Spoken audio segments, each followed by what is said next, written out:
तो बहुत चीजें हैं जो लोगों तक नहीं पहुंच रही हैं और लगातार ऐसी चीजें आ रही हैं जो बहुत बेचैन कर दे रही हैं।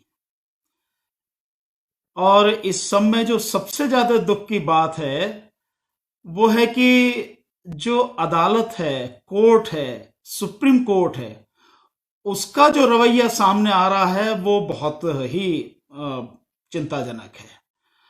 अगर सुप्रीम कोर्ट का ये ढंग रहेगा तो वाकई में आने वाले समय में बहुत बड़ी मुसीबत होने वाली है।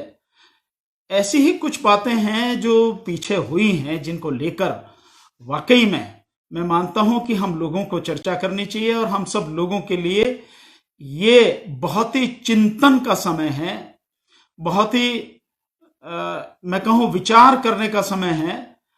और ऐसे समय में भी अगर हम विचार नहीं करेंगे, समझेंगे नहीं, उनको सही जो परिप्रेक्ष्य है उसमें नहीं समझेंगे, सरकार की नीयत क्या है, बाकी सब जो है इनकी नीयत क्या है, ये क्यों कर रहे हैं ऐसा इनको क्यों करना चाहिए और क्यों नहीं करना चाहिए, इन सारी चीजों का हमें ध्यान रखना पड़ेगा। बहुत गंभीर परिस्थिति है। सुप्रीम कोर्ट ने जिस तरह की कुछ टिप्पणियां की हैं, यहां तक कि सुप्रीम कोर्ट के चीफ जस्टिस साहब ने जो बात कही है, हम सभी के लिए, पूरे देशवासियों के लिए बहुत गंभीर विचार विमर्श का समय है। ध्यान है आपको कि सुप्रीम कोर्ट ने कहा, चीफ जस्टिस ऑफ इंडिया जो इस समय हैं, उन्होंने कहा कि आपदा के समय में तीनों अंगों को मिलकर काम करना चाहिए। ये मिलकर काम करने के लिए सुप्रीम कोर्ट नहीं बनाई गई है। ये अदालतों को इतने अधिकार मिलकर काम करने के लिए नहीं बनाए गए हैं।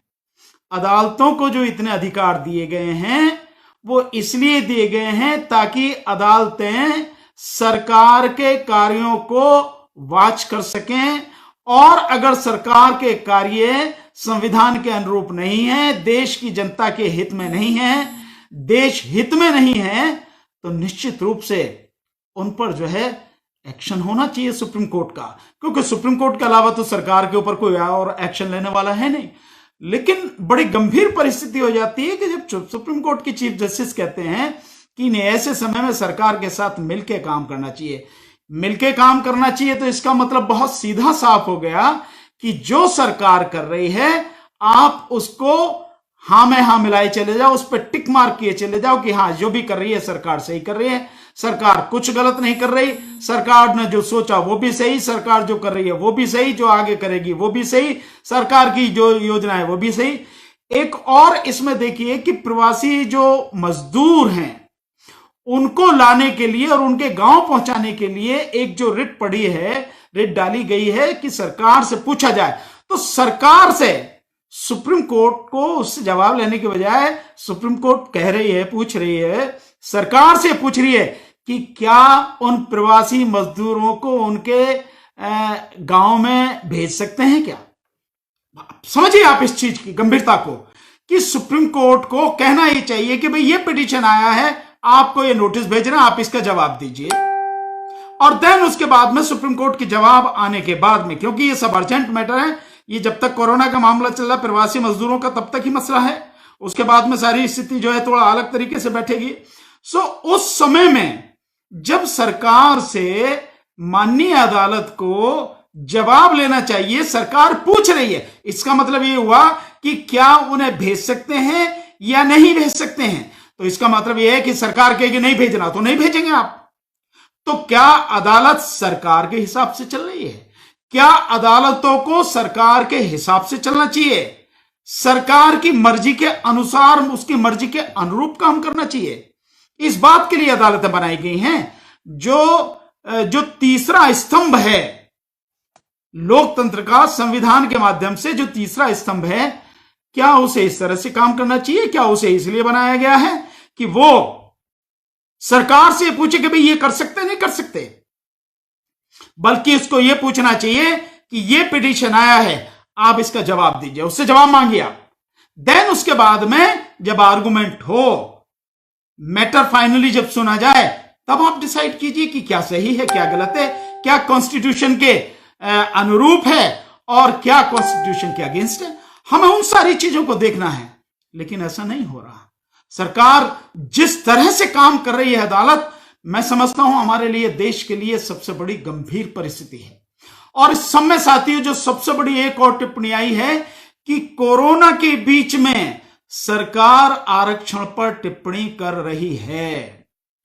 आरक्षण पर टिप्पणी कर रही है, यह बहुत ही गंभीर मसला है। और अदालत कह रही है, सुप्रीम कोर्ट कह रही है कि इसकी समीक्षा होनी चाहिए कि जो लोग 70 साल में जो इसका फायदा उठा चुके हैं उनके अलावा का लाभ मिल सके, इसकी बात। तो क्या ये जो सारी स्थिति है, क्या इस विषय में सरकार से, क्या अदालत ने इस विषय में और बहुत सी जो चीजें इसके साथ में जुड़ी हुई हैं, सब पे विचार विमर्श किया है क्या? सबकी जानकारी सरकार ने हासिल की है क्या? सरकार जो सुप्रीम कोर्ट ये बात कह रही है कि भाई हमें जो है इसकी समीक्षा करनी चाहिए, जिन लोगों ने इसका लाभ लिया है वो लोग इस लाभ को छोड़कर अब जिन लोगों को इसका लाभ नहीं मिला उन लोगों तक इसका लाभ पहुंचना चाहिए। बिल्कुल सभी लोगों तक इसका लाभ पहुंचना चाहिए जो इसके लिए हकदार हैं। लेकिन क्या माननीय सुप्रीम कोर्ट ने रिजर्वेशन की तमाम पॉलिसी को पूरी उसकी जांच पड़ताल कर ली है क्या माननीय सुप्रीम कोर्ट को यह भी पता है कि रिजर्वेशन क्या है, रिजर्वेशन क्यों है? यह अनुच्छेद 16(4) के अंतर्गत जो रिजर्वेशन सर्विसेज में दिया गया है और अनुच्छेद 330 वगैरह के इसमें जो दिया गया है, इन सब के विषय में क्या है सुप्रीम कोर्ट को मालूम है क्या? या सुप्रीम कोर्ट ने यह टिप्पणी करने से पहले कि इसकी समीक्षा होनी चाहिए? साथियों मैं बार बार आपसे एक रिक्वेस्ट कर रहा हूं इस बात को, क्योंकि मैं इस विषय पर बहुत एक डिटेल में एक चर्चा हमारे बीच में रहेगी। ये एक छोटा मुद्दा नहीं है। मैं समझता हूं अब हमारी जो डायरेक्ट फाइट है, आने वाले समय में हमें सुप्रीम कोर्ट के साथ निश्चित रूप से फाइट करनी पड़ेगी, संघर्ष करना पड़ेगा साथियों, क्योंकि सुप्रीम कोर्ट एक ऐसा माध्यम बन गया है जो बार बार हमारे रिजर्वेशन, आरक्षण, इस पर बिना सोचे समझे टिप्पणी करता है और इसके रास्ते में सबसे बड़ी बाधा बन गया है। इसलिए हमको इस पर बड़ी गंभीरता से सोचना पड़ेगा।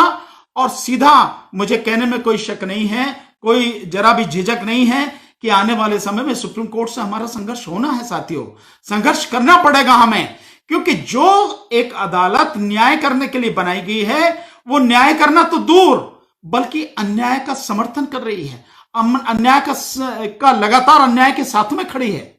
मैं एक चीज और आपसे कहूंगा साथियों, इसको लगातार इस बात को आप शेयर भी करते रहिए ताकि अधिक से अधिक लोग जुड़ें।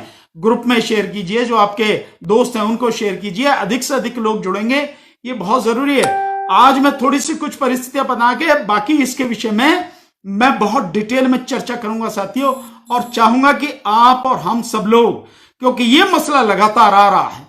आज समाज, अगर ये दलित समाज, ये शोषित पीड़ित समाज, SC ST का समाज, OBC का समाज अगर कुछ भी थोड़ा बहुत बन पाया है तो वो ये रिजर्वेशन की वजह से बन पाया। हालांकि सरकार ने रिजर्वेशन पूरी तरह से लगभग खत्म ही कर दिया है। सरकारी नौकरियों में कुछ बता नहीं, जब नौकरियां ही खत्म हो गई तो रिजर्वेशन कहां से होगा? और धड़ाधड़ प्राइवेटाइजेशन करती चली जा रही है सरकार, प्राइवेट हाथों में देती चली जा रही है। तो ये सारी की सारी चीजें हैं। तो जो कुछ बचा है, जो कुछ है या जो कुछ होना चाहिए, उसे हासिल करने के लिए हमें संघर्ष करना पड़ेगा। इसके अलावा कोई दूसरा रास्ता नहीं है। और मैं बार बार इसीलिए कह रहा हूं कि सुप्रीम कोर्ट इस मामले में लगातार हमारे रास्ते का रोड़ा बनती चली जा रही है। मैं ये शब्द इस्तेमाल कर रहा हूं, हमारे रास्ते का रोड़ा बनती चली जा रही है। कभी कहीं से कोई ना कोई पिटीशन आती है किसी भी तरह से, और उसको लेकर सुप्रीम कोर्ट एंटरटेन करती है, और उसको एंटरटेन करने के बाद में जो मन में आता है वो फैसले करती है। एक कभी कोई छोटी सी खबर खुशी की आती है कि भाई ये हो गया रिजर्वेशन के ऊपर, उसके बाद तुरंत आएगी कि ये रिजर्वेशन ऐसे खत्म कर दिया सुप्रीम कोर्ट ने, ऐसे कर दिया। और अभी जो टिप्पणी आई है वो बहुत गंभीर टिप्पणी है साथियों, कि रिजर्वेशन की समीक्षा होनी चाहिए। जो लोग वेल एस्टेब्लिश्ड हैं उनको रिजर्वेशन की जरूरत नहीं है साथियों। रिजर्वेशन का आधार ये कभी नहीं था जिसे सुप्रीम कोर्ट बनाना चाह रही है। इस मतलब यह है सीधा सीधा कि आर्थिक आधार पर सुप्रीम कोर्ट रिजर्वेशन की बात करना चाह रही है। आर्थिक आधार रिजर्वेशन के लिए, वो भी शेड्यूल कास्ट शेड्यूल ट्राइब्स के लिए रिजर्वेशन के लिए कभी भी आधार नहीं रहा था। यह था इसका बहुत बड़ा सामाजिक आधार, क्योंकि आज की तारीख में भी कोई कितना भी बड़ा पैसे वाला व्यक्ति हो शेड्यूल कास्ट में, शेड्यूल ट्राइब्स में, लेकिन सामाजिक स्तर पर उसका मान सम्मान वो नहीं है जो जनरल समाज के व्यक्ति का हो सकता है या होता है, या जो उसके प्रति उसकी जो रेपुटेशन है समाज में वो उसकी नहीं है। ये जो सारी की सारी चीजें हैं, इन सारी चीजों को देखना पड़ेगा। इसलिए रिजर्वेशन का आधार कभी आर्थिक था नहीं। अगर आर्थिक आधार होता तो संविधान में ही होता। अगर आर्थिक आधार होता तो संविधान निर्माता बाबा साहब डॉक्टर अम्बेडकर और हमारी संविधान सभा वो उसी समय इस बात की चर्चा करती, लेकिन उन्होंने ऐसी कोई चर्चा नहीं करी। तो आर्थिक आधार नहीं, सामाजिक आधार, और बल्कि आज हम इसको रिजर्वेशन कहना बंद करेंगे। यह है हमारी हिस्सेदारी, रिप्रेजेंटेशन, ये हमारे लिए सबसे उचित शब्द है। रिजर्वेशन कहना बंद करेंगे, अब हम इसको कहेंगे प्रतिनिधित्व, रिप्रेजेंटेशन। इस देश में हमारी जितनी हिस्सेदारी है, अपनी हिस्सेदारी अब हम लेंगे और छीनेंगे। साथियों, मांगने की बात नहीं है, ना हम सुप्रीम कोर्ट से मांगेंगे, ना हम सरकार से मांगेंगे, ना ये देने वाले कोई हैं, बल्कि हमारा हिस्सा है, देश में हमारा हिस्सा है। हम अपनी ताकत को इतना बढ़ाएंगे, हम अपने संगठन को, अपनी शक्ति को इतना बढ़ाएंगे कि अपना हिस्सा हम छीनेंगे। साथियों, हमें इस पे काम करना है। अब तक जो भी होता रहा या हमारे नेता जो भी करते रहे, जिस तरह की भी चीजें नहीं, हम मांगने की स्थिति में रहे, हम केवल मांगते रहे। मांगना नहीं है साथियों, मांगना बहुत हो चुका, मांग बंद, अब छीनने के लिए काम करना है। और सुप्रीम कोर्ट जो ये बात कहती है कि इसकी समीक्षा होनी चाहिए, पहले सुप्रीम कोर्ट इस बात को बताए कि जो reservation schedule caste schedule tribes का 16% जो शेड्यूल कास्ट का था, 15% और 7.5% जो शेड्यूल ट्राइब्स का था, यानी टोटल 22.5%। क्या वो 22.5% रिजर्वेशन आज तक कभी पूरा हुआ है? नहीं हुआ।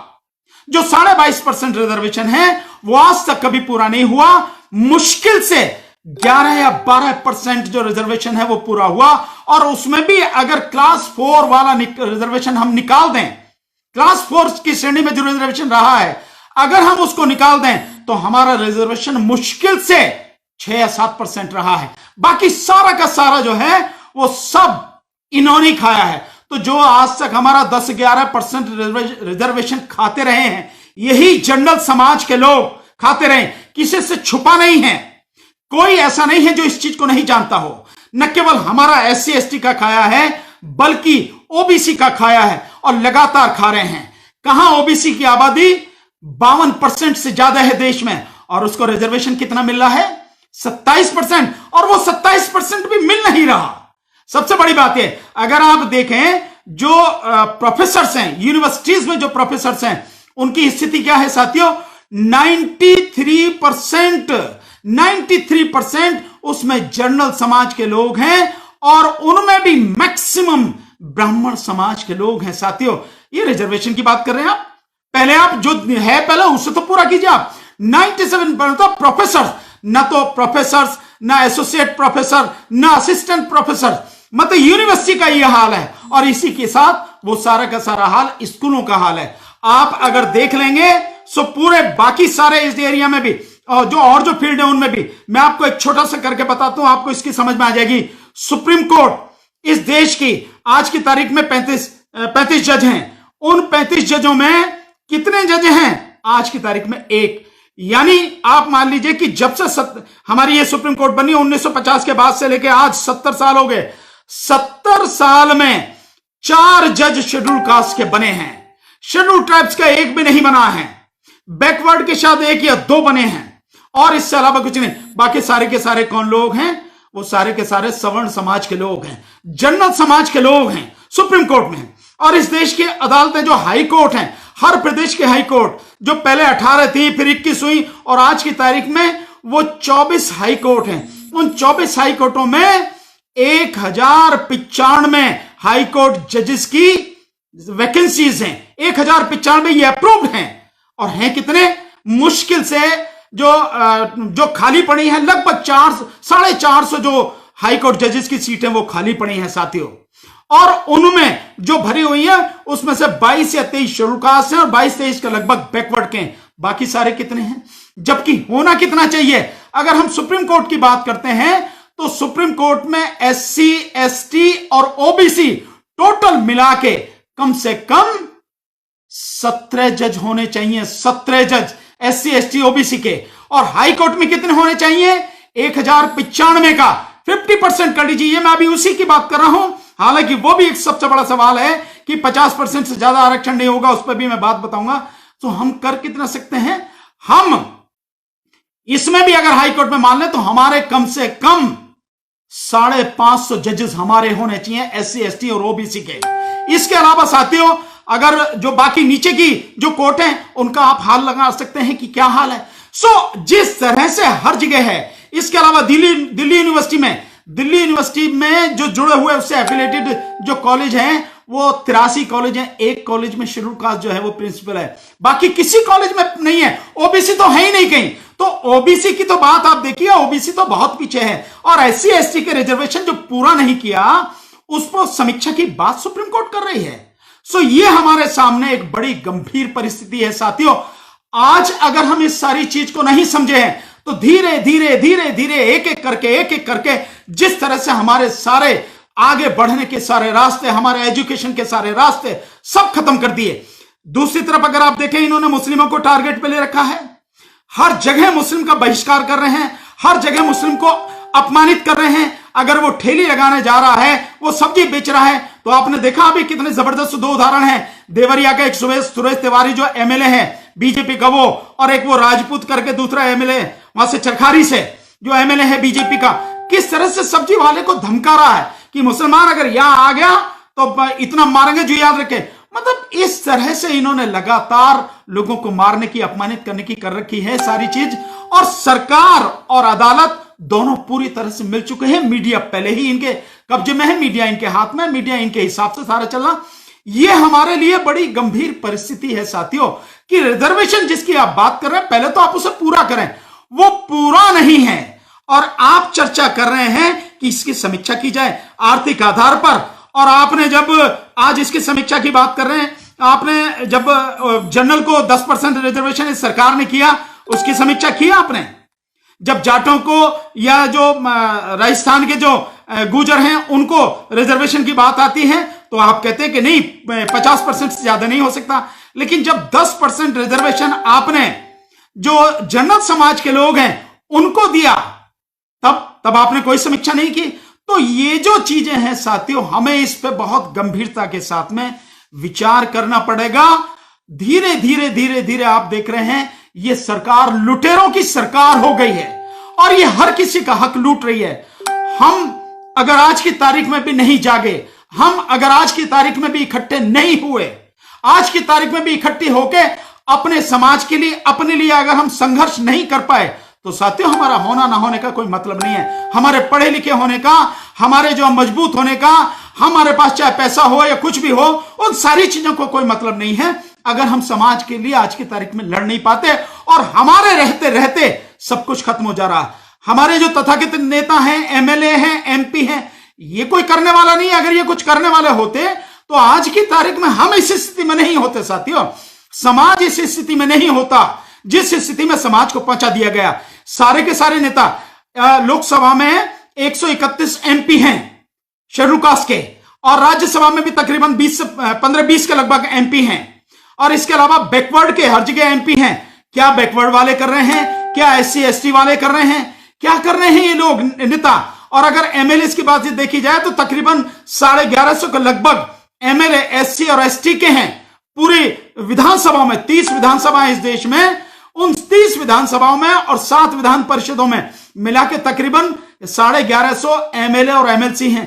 क्या कर रहे हैं ये सारे के सारे लोग? इनके सबके रहते सब कुछ खत्म हो गया, सब कुछ प्राइवेट हाथों में चला गया, पूरा रिजर्वेशन खत्म हो गया, एजुकेशन का भट्टा बैठ गया, समाज बद से बदतर हालत में आ गया और आज इस कोरोना के दौर में समाज भिखमंगी की उस पर कगार पर पहुंच चुका है, भिखमंगी के दरवाजे पर पहुंच चुका है। तो क्या कर रहे हैं? ये करना हम ही को है साथियों। इसलिए मेरा बार बार आपसे कहना है साथियों, हमें समझना पड़ेगा, हमें सोचना पड़ेगा, बहुत बढ़िया तरीके से एक रणनीति बनानी है। और अब आर पार की लड़ाई केवल सरकार से ही नहीं लड़नी साथियों, केवल सरकार से नहीं लड़नी साथियों। अब ये आर पार की लड़ाई हमें इस देश की अदालत यानी इस देश की सर्वोच्च अदालत सुप्रीम कोर्ट से भी हमें आर पार की लड़ाई लड़नी पड़ेगी साथियों। या तो रहेंगे या खत्म हो जाएंगे। इस बात की चिंता नहीं है साथियों कि हमारा क्या होगा, लेकिन मैं मानता हूं कि हमें इतना तो कम से कम सिद्ध करना ही चाहिए कि हम जिंदा इंसान हैं, मुर्दा नहीं हैं, लाशें नहीं हैं, हम बिल्कुल खत्म नहीं हो गए हैं। हम भी सोचते हैं, हमारे भी दिमाग है, हमारा भी मन है, हम भी जानते हैं, गहराई से चीजों को समझ सकते हैं। समाज के दुख दर्द से हमें सरोकार है, हमें यह सिद्ध करना पड़ेगा साथियों। जो लोग आज दो वक्त की रोटी के लिए तरस रहे हैं, जो लोग सुबह से शाम तक काम करते हैं और अपने परिवार का गुजारा ढंग से नहीं कर पाते, क्या वो लोग कर पाएंगे साथियों? नहीं कर पाएंगे, वो बहुत कमजोर हैं। करना ऐसे ही लोगों को पड़ेगा जो मजबूत हैं, जो साथी कुछ आगे बढ़ के काम कर सकते हैं। सब इसी तरह के लोगों को हमें आगे आना पड़ेगा, काम करना पड़ेगा साथियों। इस तरह की देखिए, एक मिस्टर कार्तिक त्यागी हैं, गाली दे रहे हैं। हाँ, इससे ये त्यागी और ये पंडित इन सब से जो है गालियों के अलावा इसकी और कोई उम्मीद नहीं की जा सकती। और दो जितनी भी तुम गाली दे सकते हो कि तुम इससे ज्यादा और कुछ कर नहीं सकते। एक मोनू सिंह है, ये ध्यान रखना, तुम्हारे सबके नाम सब कुछ मैंने सब छांट के रखे हैं, चिंता नहीं है मुझे किसी बात की। मैंने सब कुछ तुम्हारे विषय में पता लगा के रखा है, ध्यान रखना। तुम जो है ना, जितनी सारी बात करो, दो गाली दो, क्योंकि तुमसे ये उम्मीद नहीं मैं कर सकता हूं कि तुम कुछ अच्छा करो या अच्छा सोचो, क्योंकि तुम जिस बीज के हो ना, जो नस्ल है तुम्हारी, वो गंदा ही सोच सकती है, अच्छा नहीं सोच सकती। सो मैं सब चिंता नहीं, जितना कह सकते हो तुम मुझे बुरा भला कहो, जितनी गाली दे सकते हो दो, लेकिन ध्यान रखना एक भी मेरी नजर से बचा नहीं है, एक भी। हर किसी के विषय में मुझे जानकारी है, हर किसी के विषय में। मैं ये सीना तान के कहता हूं, वैसे ही नहीं कह रहा, बहुत सोच समझ के कहता हूं। तुमने हमारा हक लूटा है और तुम्हारे गले से, तुम्हारे गले में हाथ डाल के हम अपना हक निकाल लेंगे, तुम्हारे गले में हाथ डाल के अपना हक निकाल लेंगे। ध्यान रखना, हमने जिंदगी में कोई गलत काम नहीं किया, कुछ गलत नहीं किया, लेकिन अब हमारे अगर हक को जिस तरह से तुम लोग मार रहे हो, और सुप्रीम कोर्ट, ये मत समझना कि अदालत और ये सरकार सब तुम्हारे हैं, सब धरे रह जाते हैं जब वक्त बदलता है। सब एक जरा से वायरस ने पूरी दुनिया की ऐसी तैसी मार दी, पूरी दुनिया की जरा सा वायरस कोरोना सबको घर में बिठा दिया। ध्यान रखना, हम इन सारी चीजों को समझते हैं, जानते हैं। तो मैं अपने भाइयों, ये सब सारी चीजें चल रही भाइयों, ये सब गालियां वालियां दे रहे हैं, कोई दिक्कत नहीं इन सब बात की, यही कर सकते हैं। बट मैं आपसे, मेरा आपसे कहना है, इनसे हमें कोई घबराने की या किसी बात की जरूरत नहीं, पर मुझे आपसे कहना है, आपको समझना जरूरी है साथियों कि ये हमारा काम है, हमारी जिम्मेदारी है कि हम अपने समाज के हक को लुटने न दें, और इस देश में हमारा जितना हक है हम वो हक लेके रहें। ध्यान रखना, मान्यवर साहब काशीराम जी ने कहा था, हमें उस चीज को भूलना नहीं है और उसी चीज को अमल में लाना है। और जो कोई भी इसके रास्ते में आएगा, वो कोई भी हो चाहे रास्ते में आने वाला, हमें उस किसी व्यक्ति की परवाह नहीं करनी है, पैरों के नीचे तले रौंदते हुए चले जाना है ऐसे हर व्यक्ति को जो हमारे इस रास्ते में आएगा। काशीराम साहब ने कहा था कि जिसकी जितनी संख्या भारी उतनी उसकी हिस्सेदारी। तो मैं अब रिजर्वेशन की बात नहीं कर रहा हूं साथियों, मैं रिजर्वेशन की नहीं, मैं प्रतिनिधित्व की बात कर रहा हूं। मैं जो हमारा इसमें रिप्रेजेंटेशन उसकी बात कर रहा हूं, वो रिप्रेजेंटेशन न केवल शेड्यूल कास्ट का, शेड्यूल ट्राइब्स का, ओबीसी का, मुस्लिम का, क्रिश्चियन का, सिखों का, हर किसी का, जिसका जितना हक है, जितना उनका रिजर्वेशन हो, जितना उनका रिप्रेजेंटेशन होना चाहिए, वो रिप्रेजेंटेशन की बात है। और अब हमें कमर कस लेनी चाहिए, क्योंकि हमें मालूम है साथियों किस तरह से इस पूरे आंदोलन में आप देख रहे हैं, लगातार आप देख रहे हैं कि कोरोना की आड़ में क्या किया जा रहा है। अभी आपने देखा 68,660 करोड़ रुपए, 68,660 करोड़ रुपए इसी मोदी सरकार ने रिजर्व बैंक के माध्यम से उन 50 सबसे बड़े लुटेरे जो हैं, जो बैंक के कर्जदार हैं, जिन्होंने कई नेशनलाइज्ड बैंक को जो है चूना लगाया, उन बैंकों के उन जो कर्जदार हैं, जिनमें मेहुल चोकसी, नीरव मोदी और विजय माल्या और ये जितने भी बड़े बड़े घोटालेबाज हैं जो शायद इनके दामाद लगते हैं, उन सब के नाम है और सबसे पहले नाम है। और इसमें एक कंपनी जो खरीदी गई है, क्योंकि ये उसमें डाल देते हैं नेशनल ट्राइब्यूनल जो बनाया गया उसके लिए, जो दिवालियेपन के लिए जो एक ट्राइब्यूनल बनाया गया है, उस ट्राइब्यूनल में डाल देते हैं। उस ट्राइब्यूनल से एक खरीदी उसने, जो बाबा रामदेव ने, उसके भी करीब 3,000 करोड़ के लगभग उसके माफ किए गए। मतलब एक तरफ कल रघुराम राजन जी से बात जो हो रही राहुल गांधी जी की, उसमें रघुराम राजन जी ने बताया कि गरीबों को इस समय मदद करने के लिए, मजदूरों को मदद करने के लिए सरकार को मात्र 65,000 करोड़ रुपए ही खर्च करने पड़ेंगे। यानी हमारी जो जीडीपी है वो 200 लाख करोड़ की हमारी जीडीपी है, और 65,000 करोड़ 1% भी नहीं है, 1% भी नहीं है 65,000 करोड़। सो इतना पैसा मात्र हमें खर्च करना पड़ेगा आज की तारीख में इस स्थिति को, कोरोना की में, मजदूरों को और गरीबों की हालत को सुधारने के लिए। इतना ही, सिर्फ इतना पैसा। लेकिन वहां पैसा सरकार नहीं खर्च कर रही। जो 1.7 लाख करोड़ दिया, वो भी वो मनरेगा का भी जोड़ के, किसानों का भी जोड़ के, वो सब मिला मिलू के सब कुछ किया। लेकिन वैसे जो देना चाहिए कोई मदद नहीं, डॉक्टरों की कोई मदद नहीं, नर्सिस के लिए कोई मदद नहीं। जो लोग कोरोना के साथ में लड़ रहे हैं, डॉक्टर और पूरा हिसाब, उनके लिए अभी तक किट नहीं है, टेस्टिंग की किट नहीं है। टेस्टिंग की किट में भी 18 करोड़ 75 लाख रुपए बेईमानी कर ली, घोटाला कर लिया गया जिस व्यक्ति को दिखी। और उसमें कोई दलित नहीं था, कोई ओबीसी नहीं था, कोई मुस्लिम नहीं था, सारे वो जनरल समाज के लोग थे, जिन्होंने ऐसे बुरे समय में भी, ऐसे भयानक समय में भी 18 करोड़ 75 लाख का घोटाला किया।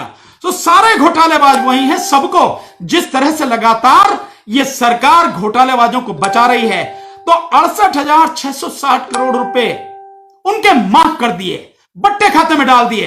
क्या सरकार कह रही है बैड लोन है, मट्टे खाते में, ये रिकवर नहीं होगा, लेकिन इनके खिलाफ कार्रवाई चल रही है। अरे कार्रवाई क्या चल रही है, ये सारा शब्दों का खेल है, तुमने माफ कर दिए। और इतना ही नहीं साथियों, और क्या किया है पिछले 5.5 साल में इसी मोदी सरकार ने जो लोन है, जो वो लोन है 6,66,000 करोड़, 6,66,000 करोड़ लोन, जो बड़े बड़े इंडस्ट्रीज हैं, बिजनेसमैन हैं, जिनके ऊपर आज भी 11 लाख करोड़ का एनपीए है, बकाया है, बैंकों का पैसा। और बैंकों का पैसा किसका है? पब्लिक का पैसा, वो बकाया उनके माफ कर दिए। लेकिन गरीबों को देने के लिए कुछ नहीं। 65,000 करोड़ कितना है? 1% भी नहीं, जीडीपी का 1% भी नहीं है, 1% भी नहीं जीडीपी का।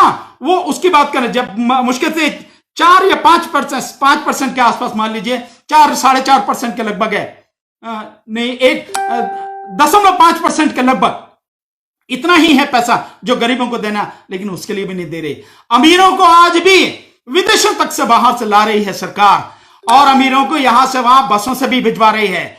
जो गुजरात से जो है, गुजरात भिजवाए गए, जो 1800 लोग थे हरिद्वार से, वहां से भिजवाए गए, वाराणसी से भिजवाए गए। लॉकडाउन के समय की बात कर रहा हूं, ये लॉकडाउन के समय में ये सब भिजवाए गए हैं, लेकिन मजदूरों के लिए नहीं है। अभी आपने देखा, न्यूज आ रही है कि मध्य प्रदेश के बॉर्डर पर रुके पड़े, जो महाराष्ट्र वगैरह से आ रहे थे, वो जो प्रवासी मजदूर, हजारों की संख्या में, वहां उनको रोक के रखा। क्यों रोक के रखा है तुमने?